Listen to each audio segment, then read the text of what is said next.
جو زمانہ ہے یہ خیر کا زمانہ ہے، یہاں پر خیر غالب تھی۔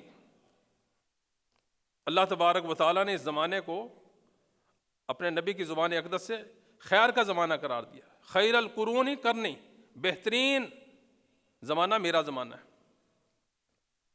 ایک حدیث میں آپ علیہ الصلوۃ والسلام نے فرمایا یخرج فئام من الناس، لوگوں کا ایک گروہ نکلے گا جہاد کے لیے،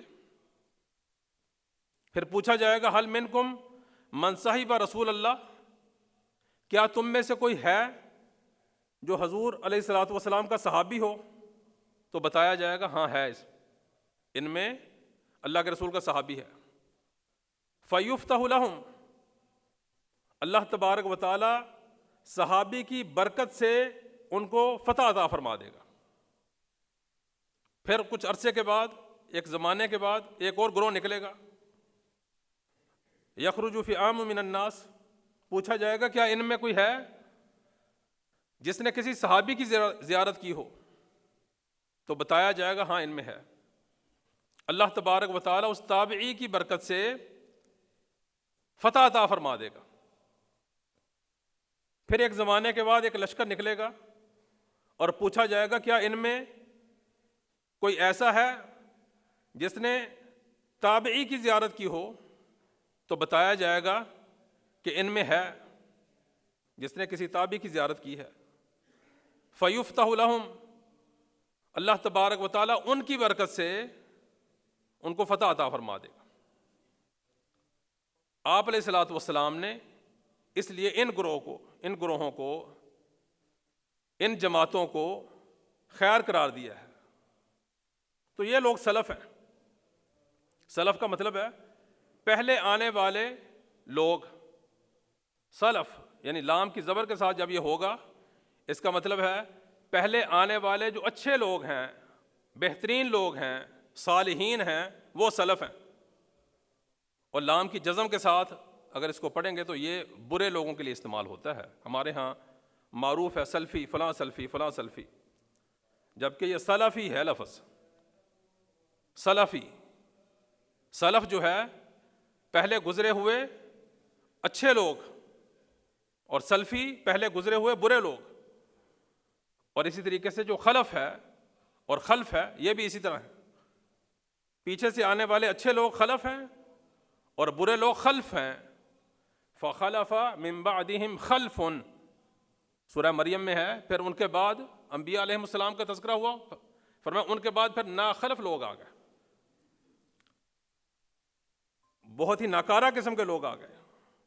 اضاعوا الصلاۃ، انہوں نے نمازوں کو ضائع کیا، خواہشات کی پیروی کی، ان قریب وہ غی میں اکٹھے ہو جائیں گے، جمع ہو جائیں گے۔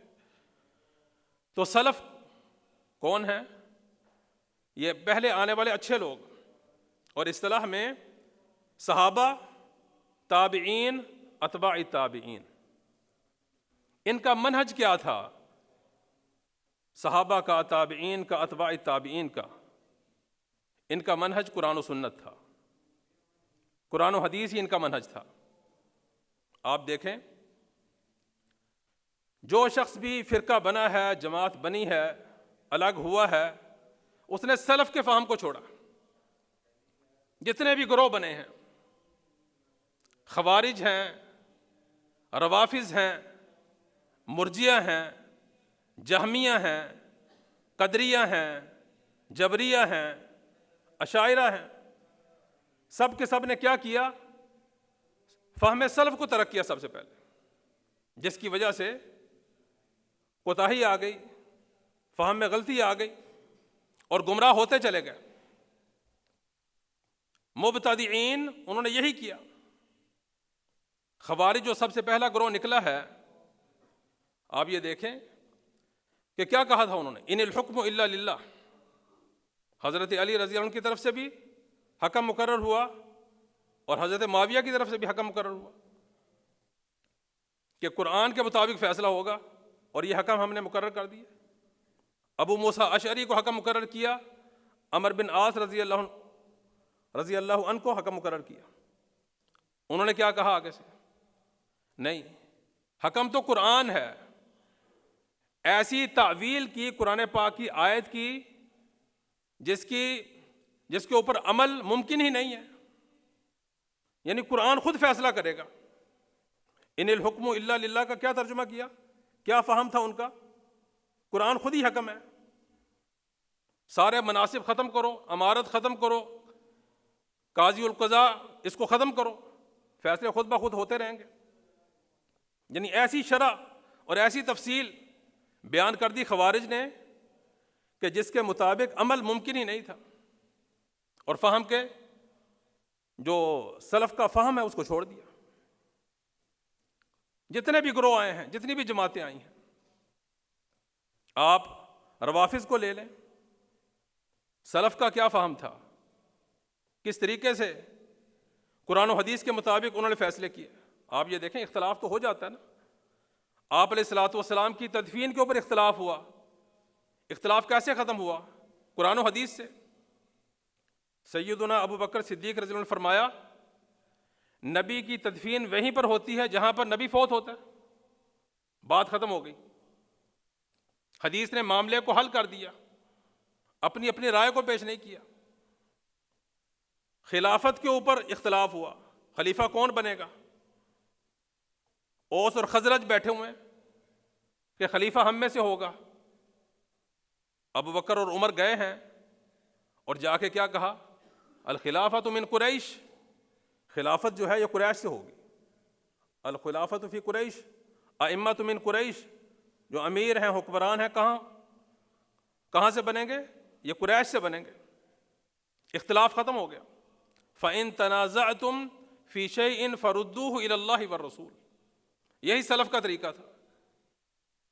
لیکن جو مبتدعین ہوتے ہیں، مقلدین ہوتے ہیں، ان کا طریقہ کیا ہے؟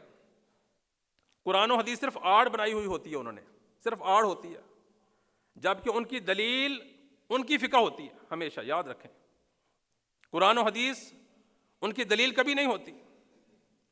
اپنے مذہب کے لیے، اپنے مسلک کے لیے دلیل ملتی ہے قرآن سے، اس کو لے لیا، اگرچہ کہ وہ دلیل اس کی نہیں ہے۔ دلیل بنتی ہے حدیث سے، اس کو لے لیا، اگرچہ کہ وہ دلیل اس کی نہیں ہے۔ میں ایک جنازے میں شریک تھا، تو جنازے سے پہلے واعظ کرتے ہوئے جو مولوی صاحب تھے فرماتے ہیں کہ جنازہ کے بعد میت کے پاس کھڑے ہو کے ہم دعا کریں گے، کیونکہ اللہ کے رسول علیہ الصلوۃ والسلام نے فرمایا ہے، اذا صلیتم علی المیت فاخلصوا له الدعاء۔ اب یہ دیکھیں، حدیث بیان کر رہے ہیں، حدیث صحیح ہے، لیکن یہ دعا کس وقت کرنی ہے؟ جنازے کے اندر۔ فاخلصوا له الدعاء، اخلاص کے ساتھ دعا کرنی ہے۔ وہ دلیل کس کو بنا رہے ہیں؟ اپنی بدعت کو۔ جو بدعت نماز جنازے کے بعد کرنی ہے، میت کے سامنے کھڑے ہو کر اس کے لیے دعا کرنا، اس کے لیے انہوں نے اس حدیث کو پیش کر دیا۔ جبکہ حدیث کیا ہے کہ میت کے لیے آپ نے جب جنازہ پڑھنا ہے اس میں اخلاص کے ساتھ دعا کرو، یہ حدیث ہے۔ عامت الناس کو کیا پتہ چلے گا دلیل کا؟ سیدنا علی رضی اللہ عنہ نے خوارج کے اس قول کے مقابلے میں، اس عمل کے مقابلے میں ایک اصول پیش کر دیا، کلمۃ حق ارید بها الباطل، بات حق ہے، دلیل انہوں نے پیش کی ہے قرآن سے، لیکن اس سے مراد باطل ہے، مراد باطل لیتے ہیں ہمیشہ۔ یہ طریقہ ہے مبتدعین کا۔ اب تقلید کو آپ لے لیں، مقلدین ہیں، تقلید یہ فہم سلف سے ثابت ہے۔ سلف تو ہمیشہ منع کرتے رہے کہ کسی کی تقلید نہیں کرنی۔ اگر مقلدین صرف اس کا ترجمہ ہی بیان کر دیں، تعریف ہی بیان کر دیں تقلید کی، تو لوگوں کے سامنے بالکل واضح ہو جائے گا۔ قبول قول الامام بلا دلیل، بغیر کسی دلیل کے غیر نبی کی بات کو مان لینا، یہ تقلید ہے۔ اور اتباع کیا ہے؟ آپ علیہ الصلوۃ والسلام کے فرمان کو ماننا۔ اور دیکھیں سیدہ عائشہ رضی اللہ عنہا کا فہم ہے نا، انہوں نے فہم اپنا پیش کیا۔ صحیح مسلم کی حدیث ہے، فرماتی ہیں جس نے یہ کہا کہ آپ علیہ الصلوۃ والسلام عالم الغیب ہیں، اس نے جھوٹ بولا۔ جس نے یہ کہا کہ آپ علیہ الصلوۃ والسلام نے اللہ کو دیکھا ہے، اس نے جھوٹ بولا. جس نے یہ کہا آپ علیہ الصلوۃ والسلام نے کسی چیز کو چھپا لیا، اس نے جھوٹ بولا. یہ سیدہ عائشہ رضی اللہ عنہا کا فہم ہے. جبکہ مبتدعین کتنے دلائل قرآن سے پیش کرتے ہیں کہ آپ علیہ الصلوۃ والسلام عالم الغیب ہیں. پیش کرتے ہیں یا نہیں پیش کرتے؟ بلکہ پیش کیا کرنا ہے، یا ایھا النبی کے ترجمے میں لکھا جاتا ہے اے غیب کو جاننے والے نبی، ترجمے میں لکھا جاتا ہے. نعوذ باللہ. اور اللہ تبارک و تعالی قرآن میں واضح طور پر فرما رہا ہے، ان سے کہہ دیجئے لا اعلم الغیب، میں غیب کو جانتا نہیں. سیدہ عائشہ رضی اللہ عنہا اپنے فہم میں بیان فرما رہی ہیں، عقیدہ بیان کر رہی ہیں کہ جس نے یہ کہا کہ آپ عالم الغیب ہیں، وہ شخص جو ہے وہ آپ پر جھوٹ باندھنے والا ہے. اس لیے جتنے متقدمین کے اندر گمراہ لوگ آئے، انہوں نے بھی سلف کی جو فہم ہے اس کو نظر انداز کیا، اور متاخرین میں اس دور کے اندر بھی جتنے لوگ آئے سلف کے فہم کو چھوڑنے کی وجہ سے. انجینئر علی مرزا کو دیکھ لیں آپ، کس طریقے سے وہ احادیث کو توڑ کر مروڑ کر تقتلوا کا فئۃ الباغیہ والی حدیث کو کس طریقے سے صحابہ کی تنقیص میں پیش کرتے. صحابہ کی تنقیص کرنا، صحابہ اکرام رضوان اللہ علیہ اجمعین کی اہانت کرنا. اب یہ دیکھیں صحابہ کا فہم اور سلف صالحین اپنے بچوں کو ابو بکر اور عمر کی محبت ایسے سکھایا کرتے تھے جیسے قرآن سکھاتے ہیں. اپنے بچوں کو ابو بکر اور عمر کی محبت ایسے سکھایا کرتے تھے، جبکہ وہ احادیث کو جمع کر کے کیا کہتا ہے؟ کہتا ہے کہ ابو بکر صدیق رضی اللہ عنہ یہ ظاہری طور پر تو خلیفہ تھے، لیکن روحانی طور پر پہلے خلیفہ علی المرتضیٰ تھے. نعوذ باللہ. یہ اس کا فہم ہے. سلف کا فہم کیا تھا؟ ابو بکر، عمر، عثمان، علی رضی اللہ عنہ یہ خلفائے راشدین ہیں، ان کی فضیلت بھی اسی طریقے سے ہے. یہ سلف کا فہم ہے. جعفر بن علی بن ابی طالب کیا فرماتے ہیں؟ اگر میں ہوتا ابو بکر صدیق رضی اللہ عنہ کی جگہ تو فدق کا فیصلہ وہی کرتا جو ابو بکر نے کیا تھا. یہ سلف صالحین ہے، یہ ان کا فہم ہے. لیکن آج لوگ غامدی صاحب کو سنتے ہیں، ان کے فہم کو ماننے کے لیے تیار ہیں، جو کل من حرم زینت اللہ التی اخرج لعبادہ، اس آیت کا ترجمہ، اس کی تشریح کیا بیان کرتے ہیں کہ آپ ہر قسم کی زیب و زینت اختیار کریں، آپ خواتین کے ساتھ اختلاط کر سکتے ہیں، آپ ان کے ساتھ ہاتھ ملا سکتے ہیں. اسلام نے پردے کا کسی قسم کا کوئی حکم نہیں دیا. اللہ کا قرآن کہہ رہا ہے قل من حرم زینت اللہ التی اخرج لعبادہ والطیبات من الرزق. نعوذ باللہ. یہ فہم پیش کیا جا رہا ہے. اس لیے عامت الناس کے لیے بہت آسان اور سادہ سا اصول اپنے سامنے آپ رکھ لیں کہ پوچھ لیں کہ قرون اولیٰ کے اندر سلف صالحین نے یہ عمل کیا ہے یا نہیں کیا. وہ اس سے بچنے والے تھے یا اس کو کرنے والے تھے، وہ اس کے فاعل تھے. اس چیز کو سیکھ لیں. اس لیے اہل الحدیث، اہل السنہ یہ امتم وسط ہے. یہ اس راستے کے اوپر ہے، یہ اس فہم کے اوپر ہے جو سلف صالحین کا فہم ہے. یہ نہ صحابہ اکرام رضوان اللہ علیہم اجمعین کے بارے میں غلو کرتی ہے، نہ تو یہ ناسبیت کی طرف جاتی ہے، نہ یہ رافضیت کی طرف جاتی ہے، معاذ اللہ. نہ یہ اللہ تبارک و تعالیٰ کی صفات اس کی تشبیہ کی قائل ہے، نہ ہی اللہ تبارک و تعالیٰ کی صفات کا انکار کی قائل ہے.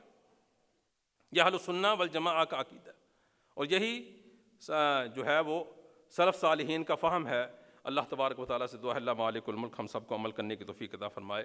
وآخر دعوانا الحمدللہ رب العالمین. بارک اللہ.